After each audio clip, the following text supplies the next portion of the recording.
Assalamualaikum warahmatullahi wabarakatuh. Pada pertemuan kali ini akan membahas materi tentang komunikasi dalam jaringan dua. Yang sebelumnya telah kita bahas pada minggu lalu, itu komunikasi dalam jaringan satu. Nah, untuk pertemuan kali ini, KD yang akan kita bahas itu adalah KD 3.10, yakni menganalisis komunikasi sinkron dan asinkron dalam jaringan.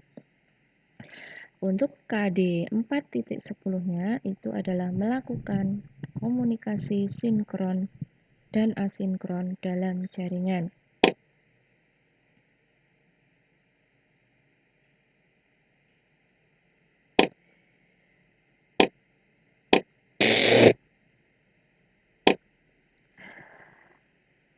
IPK-nya indikator KD pada KI pengetahuan itu 1. Menjelaskan etika komunikasi dalam jaringan. 2. Itu menerapkan komunikasi sinkron dan asinkron. Dan indikator pada KD keterampilannya yaitu mengoperasikan layanan Google Drive dan kolaborasi dokumen, atau bisa kita sebut dengan online dokumen. Yang kedua itu menyajikan komunikasi sinkron dan asinkron. Tujuan pembelajaran kali ini itu diantaranya yakni setelah membaca teks PowerPoint di layar, siswa dapat menerangkan etika komunikasi sinkron dalam jaringan itu secara sistematis. Jadi setelah membaca nanti kalian bisa menjelaskan, menerangkan tentang etika komunikasi, terutama sinkron. Kemudian setelah membaca teks PowerPoint di layar, siswa dapat menerangkan etika komunikasi asinkron dengan sistematis. Kemudian yang ketiga, yakni membaca handout, siswa dapat mengoperasikan Google Drive dan kolaborasi dokumen. Di dalam Google Drive nanti kalian bisa praktek menggunakannya, login dan lain sebagainya. Kemudian kolaborasi dokumen berarti saling mengisi. Kemudian untuk yang keempat, yaitu setelah mempraktekkan bersama guru tentang komunikasi sinkron dan asinkron, siswa dapat menyajikan hasil pekerjaannya melalui layanan Google Drive dan online dokumen dengan sikap kemandirian dan kedisiplinan.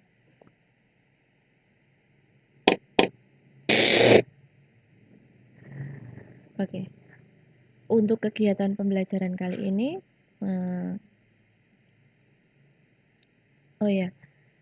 nanti misalnya ada yang kurang jelas dan lain sebagainya, nanti bisa lihat di channel YouTube-nya untuk materinya. Dan untuk kegiatan pembelajaran ini kita akan melakukan di awal pembelajaran kita melakukan pretest dulu. Linknya ada di slide ini atau sama dengan yang saya kirim lewat grup WA. Untuk pretest dikerjakan dulu. Kemudian setelah itu nanti pengerjaan tugas atau kegiatan pembelajarannya, laporannya itu melalui Google Spreadsheet dengan alamat yang tertera di layar. Kemudian untuk pengumpulan tugas nanti dengan batas waktu yang telah kita sepakati, yakni melalui Google Drive dengan link yang tertera di layar.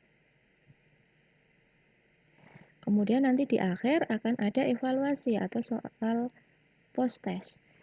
Nanti juga ada link di atas. Jadi waktu yang menunjukkan kedisiplinan Anda semua.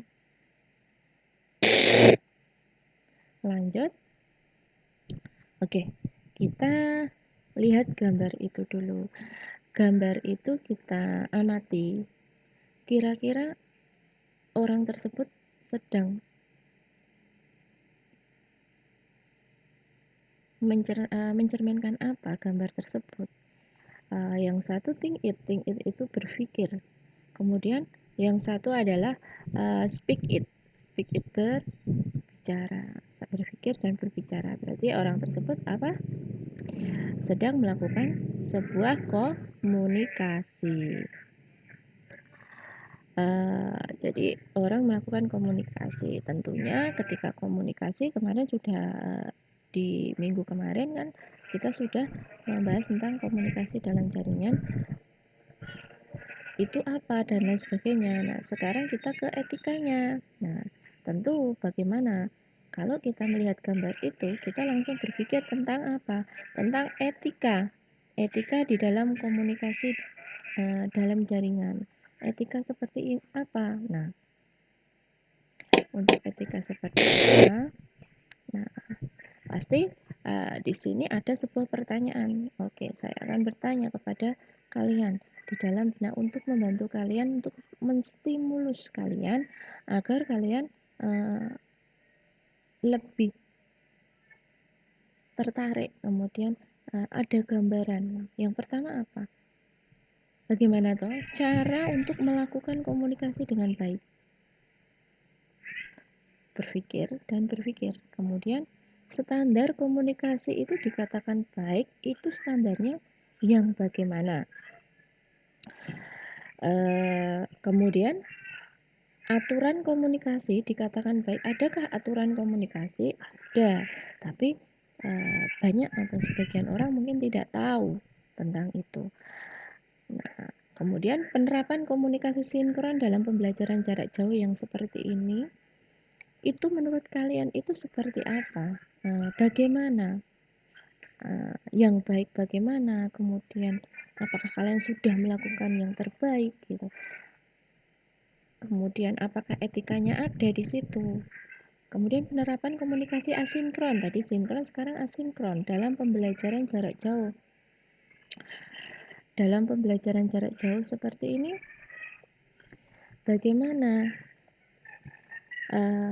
komunikasi yang baik itu seperti apa? Nah, pertanyaannya sebenarnya masih banyak lagi, tapi silakan saya bebaskan untuk apa? Untuk menggali materi-materi yang lebih baik. Nah, nanti ada di LKPD, untuk lebih jelasnya nanti ada di LKPD, kalian mengerjakannya lewat LKPD. Nanti di LKPD nanti sudah ada step by step untuk tugas yang akan dikerjakan. Nah, kita ke materi dulu saja.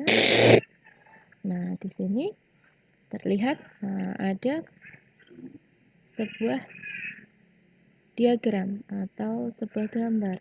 Di sini etika yang menunjukkan dua anak panah yang saling berhubungan. Di sini dihubungkan oleh perilaku dan norma. Mungkin kalian di benak kalian sudah, di pikiran kalian sudah tahu, oh etika itu berarti apa?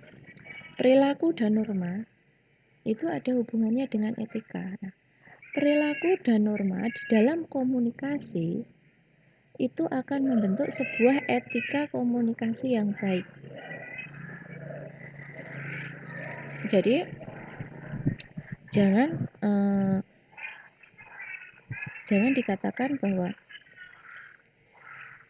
untuk etika komunikasi yang tidak baik itu dimulai dari orang itu. Iya, memang benar, tapi itu bisa dibentuk, bisa dipelajari. Sebenarnya banyak orang yang mereka sudah merasa mempunyai etika komunikasi yang baik, padahal menurut orang lain belum, karena memang tidak tahu aturan-aturan komunikasi yang baik itu seperti apa.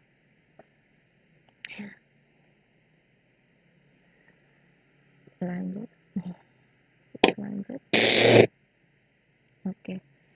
Manfaat etika komunikasi. Manfaat etika komunikasi itu satu, dengan komunikasi pasti apa? Etika, dengan kita menerapkan etika yang baik dan benar, pasti komunikasi akan menjadi lancar. Kemudian dengan lancarnya komunikasi itu pasti akan saling memahami pesan yang disampaikan itu tersampaikan. Jadi lawan komunikasi dengan dengan lawannya, komunikan dengan kawannya itu akan saling memahami. Kemudian setelah memahami pasti akan apa? Dengan kita berkomunikasi dengan etika komunikasi yang baik, maka akan diterima dalam sosial masyarakat. Dengan diterima dalam sosial masyarakat, pasti akan memperkuat hubungan yang terjalin. Hubungan yang terjalin itu akan lebih baik. Tadi di awal juga sudah saya katakan pesan yang tersampaikan akan lebih baik gitu. Orang akan menerima, orang akan lebih ngeh kalau bahasa saya. Orang akan lebih menganggap ketika etika komunikasi kita yang baik itu diterapkan.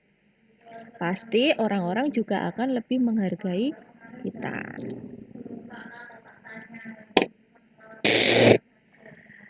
Oke. Etika komunikasi sinkron. Kita contohkan etika komunikasi sinkron itu ketika kalian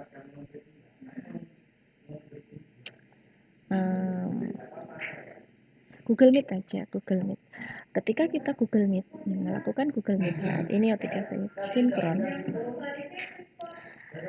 ada sebagian yang namanya di Google, di Gmail, di Google-nya, username-nya itu nama yang Google name-nya itu nama yang apa? Samaran, nama adiknya, lokasinya pun bisa dirubah dan lain sebagainya. Itu juga tidak mencerminkan etika yang baik. Padahal mungkin menurut kalian nggak apa-apa, wong itu nama panggilan saya, itu nama adik saya gitu. Itu hak saya ya, tapi itu tidak sesuai dengan etika komunikasi sinkron. Kemudian untuk cek suara, ada orang yang suaranya diganti dengan aplikasi dan lain sebagainya, itu juga tidak mencerminkan etika. Nah, ketika kalian melakukan Google Meet, saya contohkan Google Meet ya, dari sekian banyak komunikasi sinkron, itu mencari lingkungan yang mendukung. Jadi lingkungan yang memang sepi, kemudian tidak mengganggu. Ketika kalian melakukan presentasi atau ketika kalian berbicara lewat Google Meet, itu tidak banyak orang yang suaranya itu masuk ke rekaman Google Meet-nya ketika kalian menyampaikan. Nah, itu ketika kalian berusaha itu, kemudian pada saat diskusi kalian juga harus fokus. Karena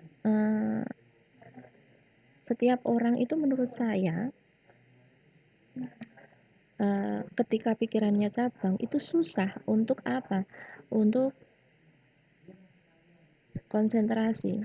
Seperti saya misalnya kalau sedang ngajar ya ngajar satu, mengikuti 2 seminar juga tidak bisa, begitu, tidak bisa. Kemudian ada etika komunikasi asinkron. Nah, asinkron kita contohkan komunikasi asinkron itu misalnya apa ya? Oke, chat WA ya, chat WA. Chat WA itu komunikasi bahasanya yang baik dan sopan. Nah, terbiasakan untuk menggunakan bahasa yang baik dan sopan. Ketika kalian menggunakan bahasa yang baik dan sopan, siapapun itu, janganlah sama teman dan lain sebagainya. Gunakan itu untuk semua orang tanpa terkecuali. Kalian akan terbiasa. Kemudian gunakan huruf kapital sesuai dengan kebutuhan. Gunakan huruf kapital. Jadi kadang mengetik di WA dengan huruf besar semua, itu juga menyalahi etika. Gunakan seperlunya saja. Kemudian disingkat-singkat. Misalnya kalau mungkin kita harus menempatkan diri ya, kita sedang ngetik itu ngetik apa, sebuah pengumuman atau apa, bahasanya resmi atau tidak. Jadi kalau bisa ya nggak usah disingkat begitu. Kalau dapat pesan sebisa mungkin untuk segera menanggapi. Tapi terkadang kan memang karena ada situasi kondisi, kadang kita juga tidak bisa untuk segera menanggapi. Di sini ada Google Drive. Google Drive di sini adalah penyimpanan data tersinkronisasi. Google Drive apa tuh? Oke, kita ambil contohnya adalah di HP kalian. Ketika kalian login di HP, kemudian kalian masukkan email, itu otomatis kalian sudah menggunakan Google Drive. Google Drive itu penyimpanan. Yang enaknya itu ketika kalian menyimpan di Google Drive, itu kalian bisa membukanya di mana saja asalkan connect dengan internet. Jadi untuk file-file yang sekiranya penting kemudian itu bisa disimpan di Google Drive. Contoh begini, misalnya HP kalian hilang, kemudian file yang tersimpan di Google Drive itu bisa kalian buka lagi, kalian download lagi. Itu contohnya. Bagaimana caranya Bu untuk membuat? Untuk membuat Google Drive ini contohnya begini. Ketika kalian membeli HP, ketika kalian membeli sebuah Android, pasti di counter ketika mau biasanya kan karyawan counternya yang buka login dan lain sebagainya, yang ditanya apa? Sudah punya Gmail, Mbak? Gitu. Gmailnya apa? Kalau belum buat baru, kalau sudah biasanya masukkan dengan alamat Gmail yang sebelumnya. Kemudian dengan password tentunya jangan lupa passwordnya dimasukkan. Nah, ketika kalian masuk, kemudian di situ ada Google dan kawan-kawan, di situ ada Google Drive. Kalian buka, otomatis kalian sudah mendapatkan sebanyak kalau nggak salah 15 giga untuk penyimpanan. Di luar itu nanti ada pembelian. Kalau menginginkan penyimpanan Google Drive di atas 15 giga. Nah,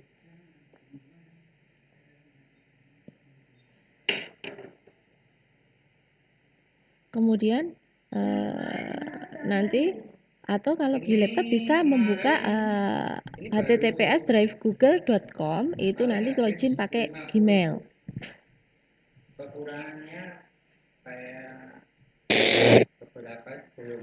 Nah, di sini ada langkah pembuatan Google Drive tadi. Kalau misalnya belum punya, mau membuka atau membuat lewat folder, lewat laptop, itu kalian bisa googledrive.com tadi, drive.google.com tadi, kemudian klik baru kemudian klik folder, nanti akan bisa membuat. Nanti login, disuruh loginnya nanti loginnya lewat Gmail, pakai Gmailnya sendiri-sendiri beserta password.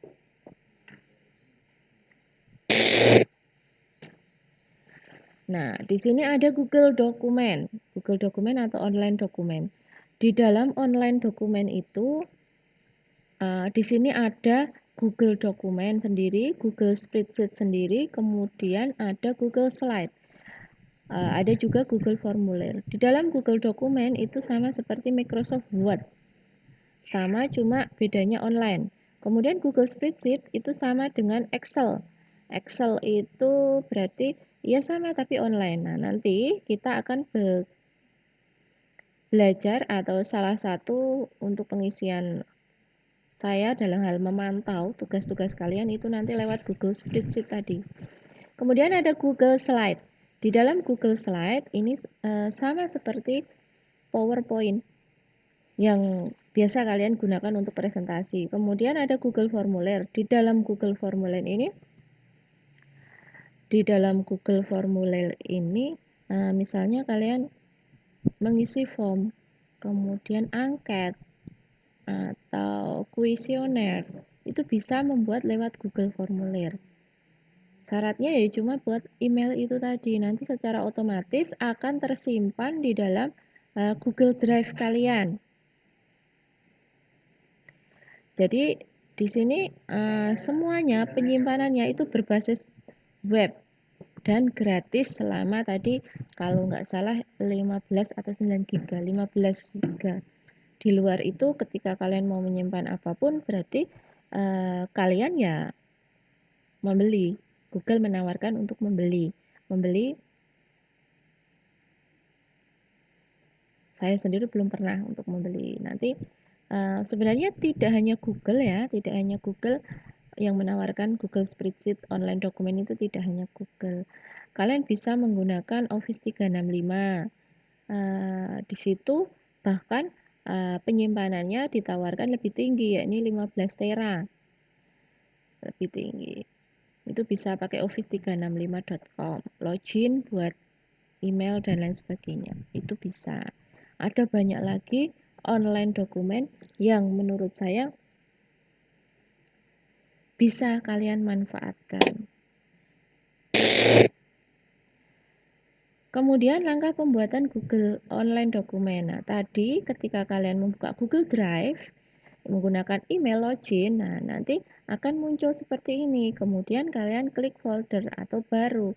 Nah, di sini nanti akan bisa kalian pilih. Kalian membuat online dokumen mau Google Dokumen, Google Spreadsheet, atau Google Slide atau Google Formulir. Silahkan dipilih sesuai kebutuhan. Nah, kita di sini saya contohkan untuk membuka atau membuat Google Spreadsheet. Diklik aja.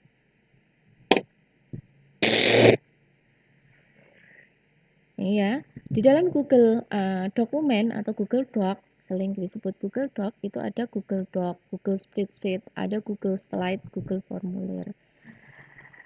Di sini tadi di awal juga sudah, itu Google Doc itu Microsoft Word, Google Spreadsheet itu Microsoft Excel, Google Slide itu adalah PowerPoint, Google Formulir itu seperti kuis. Kalian bisa membuat misalnya soal dan lain sebagainya, kuis, kuesioner itu lewat Google Formulir. Jadi kenapa saya mengambil contoh Google? Karena memang pada dasarnya ketika kalian membeli sebuah Android, kemudian kalian login menggunakan Gmail, otomatis sebenarnya kalian sudah mempunyai Google Drive itu. Tapi banyak siswa, banyak yang tidak menyadarinya bahwa ada penyimpanan segitu banyaknya untuk bisa lumayan meminimalisasi misalnya foto-foto yang misalnya pengen disimpan, foto yang takut hilang dan lain sebagainya, bisa disimpan di Google Drive. Itu yang bisa kalian lakukan sebenarnya gitu.